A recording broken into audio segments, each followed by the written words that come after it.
আমি বাইরে থাকি, তুমি ঘরের কাজ করো। আমাদের বেবিটা ঘরে একা একা খেলে, ওর জন্য কি আমরা আরেকটা বাচ্চা নিতে পারি না ওর খেলার সাথী করার জন্য? বিদেশি আর বাঙালিদের মধ্যে পার্থক্য কি জানো?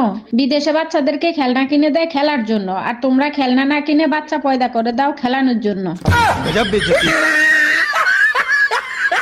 অরুণ ভাই 6-7 দিন নেট ছিল না, কেমন কাটলো দিনগুলো? আর ভাবি বললেন না, প্রতিটা দিন ভয়াবহ আতঙ্কের ভিতরে কাটছে। ঠিকই বলছেন ভাই, দেশের যে পরিস্থিতি ছিল সবাই আতঙ্কে ছিল। আরে ওর জন্য না, একটু পর পর মোবাইল সিগন্যাল দেয় আর বলে মালিক বাইসে আছেন না মরিয়ে গেছেন। এই দেরি হয়ে যাইতেছে, তাড়াতাড়ি করো। দাঁড়াও আর একটু বাকি। আরে আর কতক্ষণ, তাড়াতাড়ি করো। এই তারা দিবা না তো, এই তাড়াহুড়া করে তোমার মতো জামাই পাইছি না, এর থেকে বেটার কিছু হইতো। আমিও তো লেট করতে করতে তোমারে পাইছি, আর আগে বিয়ে করলে কত ভালো কিছু ছিল। তখন কাজের বুয়া জরি না রে পাইতা। আর তুমি তো রিক্সাওয়ালা পাইতা, আগে আমি বিয়ে করছিলাম দেখে পাইসা গেছো। আচ্ছা তাই আজকে থেকে ডাইলার আলু ভর্তা খাই, রিক্সাওয়ালার খাবার। শুধু শুধু ভালো মন্দ রান্না করে কি হইব? আমি তো রিক্সাওয়ালার যোগ্য, ডাইলার আলু ভর্তা বানানো ছাড়া আমার কোনো আর গুণ নাই। দেখ কইয়াও তো বিপদে পড়লাম, এর জন্যই বলে বউর সাথে বেশি তর্ক করতে যাবেন না।